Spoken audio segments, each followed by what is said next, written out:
Nous voilà à la conclusion de toute une série de vidéos consacrées, un, au texte de Freud pour introduire le narcissisme, et deux, au texte à l'écrit de Lacan, remarque sur la relation de Daniel Lagache.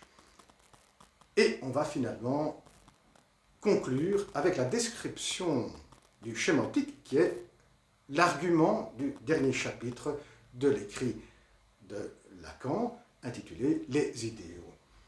Mais pour rendre plus amusant la présentation, je vais le faire sous forme de dialogue. D'habitude, ce schéma est présenté d'une manière très, très froide, distante de l'expérience. Ici, sous forme de dialogue entre deux copains, Freud et Lacan, pendant un après-midi d'été, ça va rendre la présentation beaucoup plus amusante. Et commençons maintenant avec la rencontre entre Freud et Lacan. Lacan qui dit à Freud, écoute, Freud, aujourd'hui, on va passer un après-midi ensemble et je voudrais profiter pour t'expliquer, te présenter un support métaphorique qui met en place ce que tu décris dans ton écrit pour introduire le narcissisme. Et en plus, c'est un support métaphorique qui est à ton honneur, parce que toi qui as toujours aimé utiliser les métaphores du prix extrait du domaine de l'optique, eh bien, cela aussi, ce schéma optique aussi, prend comme support une expérience du domaine de l'optique. C'est une expérience d'un auteur du domaine de la physique, Boisse. Et je vais commencer à te présenter un peu le début de ce schéma optique qui correspond à l'explication avant tout de cette expérience qu'on va rester en état physique. Ben, ici, tu as un miroir concave. On met ici en dessous un vase. Ici, on va fixer un bouquet de fleurs. Eh bien, si maintenant la personne se positionne ni trop à droite, ni trop à gauche, ni trop en haut, ni trop en bas, donc dans un cône d'un espace bien précis, eh bien, ils peuvent voir apparaître magiquement un vase en 3D. Ah, Freud dit, alors ça, je ne m'y attendais pas. Eh oui, oui, oui. Donc, grâce à ce miroir concave, on peut créer une image qui donne la sensation du 3D, qui est appelée image réelle. Réelle parce que ça donne un peu cette sensation de 3D. Ben, jusque-là, Freud dit, je te suis très bien, mais dis-moi un petit peu à quoi correspondent ces mots, parce que je ne comprends pas tellement. Mais, dit Lacan, ici, le vase, tout simplement, c'est le corps qui va se projeter ici, et ce que je vais voir ici, c'est l'image du corps. C'est l'image du corps qui va représenter, qui va être le support du moi. Et lorsque le vase, le support du moi, va apparaître ici, va se mettre ensemble avec le bouquet de fleurs qui représente la pulsion libidinale, la libido. Et donc, quand on dit à Freud, c'est ce que tu expliques dans ton livre pour introduire le narcissisme, c'est le narcissisme primaire. C'est lorsque la libido investit le moi que le moi s'aime, le moi se désire. C'est le narcissisme primaire. Freud, là, regarde un petit peu, pas très convaincu. Alors, il voit que Freud est en train de penser à autre chose, et Lacan dit directement, écoute bien, dans ton écrit, le moi et le ça, dans une petite note, tu dis bien, c'est pas le cas pour introduire le narcissisme, je suis bien d'accord, mais dans le moi et l'ess, dans le moi et le ça, tu dis dans une petite note que le moi, ça correspond à une entité corporelle et une projection du corps. Et la Freud dit, effectivement, ça je me souviens, je l'avais bien écrit. Tu n'as pas tous les torts, d'accord. Je suis d'accord. Alors là, je vois bien, je vois bien. Et maintenant que tu ajoutes cela, dit Freud à Lacan, je pourrais aussi dire que, en continuant sur les petites notes de mon écrit, le moi et le ça, il y a une petite note qui n'apparaît pas dans la version allemande, mais qui apparaît dans la version traduite anglaise, où je dis que je peux faire une comparaison avec cette entité corporelle, cette projection, avec le cortex cérébral. Et donc ce miroir concave pourrait représenter le cortex cérébral, où on trouve l'homoncule cérébral, où il y a une inversion entre le bas et le haut et le bas. Et c'est joli parce qu'ici on peut voir le miroir concave comme inversion, comme support du cortex cérébral, et le vase qui va se projeter ici, il y a une inversion comme pour le homoncule cérébral. Et là, Lacan dit, eh bien, écoute, Freud, tu m'as anticipé parce que c'était ça que je voulais te dire. Dans mon écrit, je dis bien que le miroir concave pourrait représenter, être le support métaphorique du cortex cérébral. Mais là, Freud regarde un petit peu les mots et dit, oui, mais là, je ne comprends pas, bon, cela, qu'est-ce que c'est? Et, bon, idéal, je peux comprendre, ça veut dire que ça se met ensemble, ok? Mais moi idéal, pourquoi moi idéal? J'ai toujours parlé du moi, c'est-à-dire c'est le moi, et pas le moi idéal. Et Lacan dit, wow, là, je m'y attendais. Mais écoute,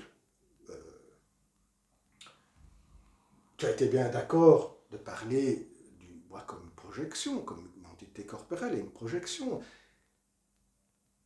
comme image alors. Eh bien, écoute, le moi idéal évoque la forme, évoque la gestalt, la projection, l'image. Et vu que dans ton écrit pour introduire le narcissisme, tu utilises deux expressions, moi idéal, idéal du moi, pourquoi ne pas l'utiliser ici? Et Freud dit, bon, l'important c'est qu'on se mette d'accord. Ok, si on veut l'appeler moi idéal, c'est vrai que ça tient la route. C'est un peu, ça donne bien l'idée de la forme, de l'image, et pourquoi pas, je peux l'accepter. Et Lacan dit, pour ce qui est l'objet, le A, là, il faudrait plusieurs explications, et ça pourrait nous amener un peu trop loin. Restons sur, ça revient un peu la même pour l'instant, sur la libido. Et Freud dit, ben, continue, je t'écoute. Et là, Lacan va passer à l'étape suivante.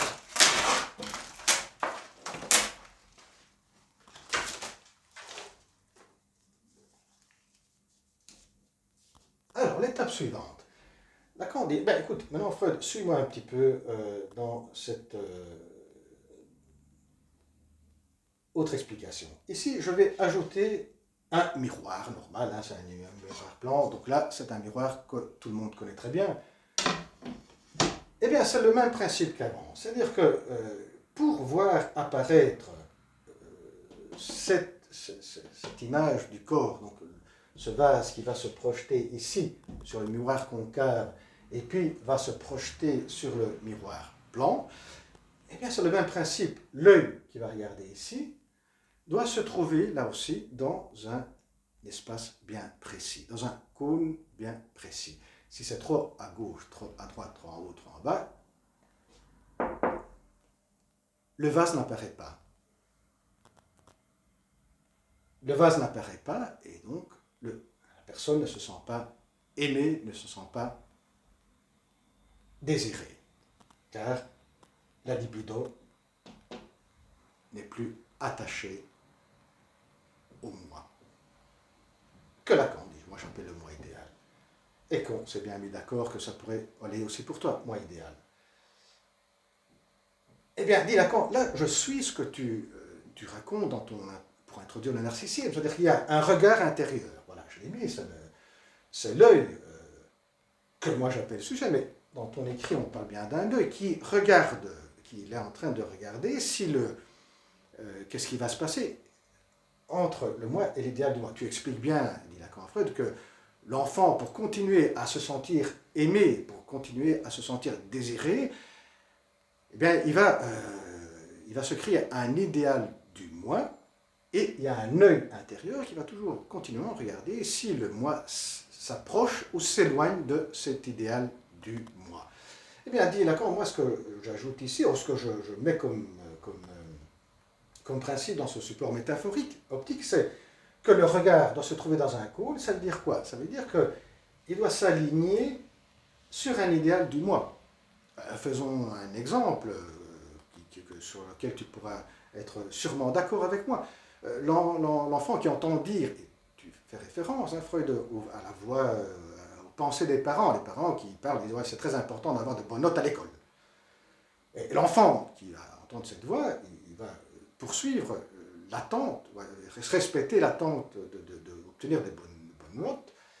Et donc, quand il obtient une bonne note, il s'aligne à l'idéal du moi et il se retrouve le regard dans ce cône bien précis, il va voir apparaître le vase et donc il se sent aimé grâce à cet alignement à la bonne note, parce qu'il a entendu, et moi j'appelle ça signifiant, Freud, hein, ce qui n'est pas très loin de ce que tu dis aussi, c'est les pensées exprimées par les parents, eh bien, il se sent aimé. Et là, il y a le regard qui peut voir le vase, le moi, l'image du corps qui apparaît, reliée au pulsion qui veut dire « je me sens aimé par papa et maman ».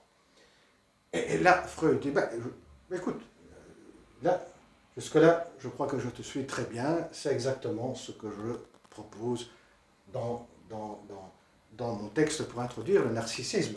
Maintenant, je ne comprends pas tellement pourquoi ce grand autre, pourquoi l'autre avec un 1 majuscule. Je parle de maman, de papa, tu viens de le dire dans ton exemple.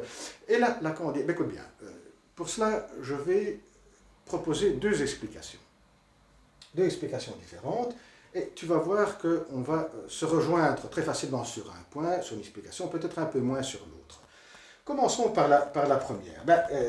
Ici, je prends un miroir normal, je me regarde dans ce miroir, et j'observe mon visage reflété dans le miroir, et je me sens des traits qui ne sont pas très jolis, donc je ne me sens pas très aimable, désirable, parce qu'il y a des traits qui ne s'alignent pas à ce que dans la société on appelle des caractères de beauté. Et on sait bien que chaque société a eu ces caractères de beauté. On prend dans la préhistoire, on voyait les femmes très en chair. Aujourd'hui, les femmes doivent être très minces, et ainsi de suite. Donc cela, c'est le grand autre, c'est-à-dire c'est le discours, c'est des traits comme ça qui sont établis par le discours d'une société. Le grand autre, c'est la société, là. Freud. Et tout compte fait, on n'est pas très loin de ce que tu dis je dirais même qu'on est dans le même sillage de ton livre, de ton écrit pour introduire le narcissisme, lorsque tu dis que il y a un passage avec l'idéal du moi, de ce que les attentes du papa, de la maman, de la famille, après des compagnons, et ensuite ça s'étend sur la société, ça s'étend sur un regard anonyme. Eh bien, la société, le regard anonyme, c'est le discours de l'autre. Est-ce que tu es bien d'accord? Bon, là, Freud dit, effectivement, on peut le dire ainsi. Et là, si tu me suis encore, Freud, on pourrait aussi, si tu as entendu parler de cette phrase, cet aphorisme assez célèbre que je dis depuis longtemps, c'est le désir et le désir de l'autre, du grand autre. Et là, il y a le désir de l'autre dans le sens objectif, c'est-à-dire que pour me sentir désirable et aimable, je dois m'aligner à certains traits du discours de l'autre, donc des traits qui sont dictés par le discours de l'autre. Et ça, c'est au sens objectif de l'autre. Qu'est-ce que l'autre s'établit comme trait pour que je me sens aimable et désirable. Et l'autre, dans le sens subjectif, c'est que grâce à cet alignement à certains traits, je me sens désirable. Je peux capter, je peux prendre le désir de l'autre. L'autre peut me désirer. Et sur ça, Freud dit, bon, là, Lacan, je crois que je peux être d'accord avec toi. Continue un peu avec la deuxième explication. Alors, là, dit Lacan, bon, la deuxième explication, je vais aller un peu plus doucement. La deuxième explication, c'est, tu te souviens, quand tu as écrit ton livre, Le moi et le ça, tu dis bien, et beaucoup de psychanalystes n'ont pas tenu compte de ce que tu dis, surtout des quantités énormes de psychanalystes qui sont venus après toi. Ils ont pris le ça comme un réservoir de pulsions, et c'est tout. Alors que dans ton écrit, on voit bien que le ça est un réservoir de pulsions, mais également de pensées. Et là, on a deux pensées. Les pensées refoulées et les pensées que tu appelles innées. Les pensées qui sont là déjà dès le départ. Eh bien, écoute, Freud, la différence peut être ça, que pour moi, le départ, c'est que inné, ça me semble pas très utile de parler en termes biologiques. On peut dire que ce qui est déjà dès le départ, c'est le discours de l'autre. Je m'explique, Freud. Attention, Freud, là, il commence un peu à ne plus donner son accord avec ces expressions du visage. Et Lacan lui dit, écoute, avant que l'enfant naît, avant que le bébé arrive, eh bien, il y a toute une série d'attributs qui sont déjà présents. Le nom, par exemple. Bon, tu vas me dire, le nom, c'est les parents qui décident. Oui, mais par exemple, le sexe, non. La filiation, toute une série de filiations, ça dépend des cultures, c'est le discours de l'autre. Ce sont les attributs, c'est une série de signifiants qui sont cousus dans un discours de la société, de l'autre. C'est anonyme, où se dépose le langage. Et il y a aussi ensuite les attentes qui sont déjà présentes avant même que l'enfant puisse naître. Et si on continue comme ça, il y a le désir des parents et le désir de l'autre, ce que j'indique dans cette expression, le désir de l'autre. Et là, Freud dit, écoute, oui, ce que je peux te dire, c'est que la dernière partie n'est pas très convaincante, mais je la comprends. Je la comprends. Moi, j'ai plus une démarche biologique, toi un peu moins. Alors, pour dire complètement, tu l'écartes. Mais je peux la comprendre. Pour le reste, je me trouve tout à fait d'accord. Et je trouve que ce support métaphorique optique tombe très bien et c'est d'une grande élégance et précision. Petite remarque, c'est que ici tu ne tiens pas compte du surmoi, parce que quand j'écris le moi et le ça, je vais introduire le surmoi et l'idéal du moi sera assimilé au surmoi. Bah, Lacan dit, bon, ce serait une autre question pour après. Sinon, dit Freud, ben, voilà, compliment pour ce support métaphorique. Et Lacan dit, avant de terminer, de passer à table, je voudrais simplement te dire qu'est-ce que j'ai ajouté, moi, de mon secte, de ma théorisation, de mes concepts, bien qu'on peut le retrouver dans tes textes, bien que je peux lire tes textes avec ces notions. Il y en a trois, le réel, le symbolique et l'imaginaire. Bien, l'imaginaire et le symbolique, on peut déjà les trouver dans ton livre, ton écrit, pour introduire le narcissisme, parce que quand tu fais une distinction, bien que pour toi, après, tu la récupères plus, mais tu utilises deux expressions, moi idéal et idéal du moi, bien le moi idéal qui évoque la forme, la projection, c'est-à-dire l'image. Eh bien là, c'est quoi exactement? C'est l'imaginaire, donc le corps qui est projeté, les formes d'image où on s'identifie à l'image, eh bien c'est l'imaginaire. Et là, le propre du registre de l'imaginaire, c'est la projection. Voilà, la projection. Et projection qui se fera ici aussi. En revanche, l'idéal du moi, l'expression que tu utilises, idéal du moi, évoque les pensées du moi, les pensées, ce que j'appelle les signifiants, et donc le registre du symbolique. Les signifiants font partie du symbolique. Et là, ce que je vais dire ici, c'est que voilà, pour que que moi j'appelle sujet ici, qu'après je vais appeler sujet barré, mais ce sera encore une autre question, doit se trouver dans un certain cône, s'identifie, c'est-à-dire il va récupérer certains signifiants, non propres, tout ce que j'ai dit avant, s'identifier à cela, et grâce à cette identification, il peut se sentir aimé, désirable. Et ces signifiants, donc, vont permettre de s'identifier. Donc, l'identification est du registre du symbolique. Projection imaginaire et identification du symbolique. Et pour terminer, il y a le réel. Le réel, c'est les pulsions, c'est ce qui habite notre corps. La libido, que moi après je vais parler de objet petit a, mais ce serait une autre question. Eh bien voilà, les deux copains passent à table et à nous de se revoir pour une autre prochaine vidéo. Arrivederci, au revoir, arrivederci.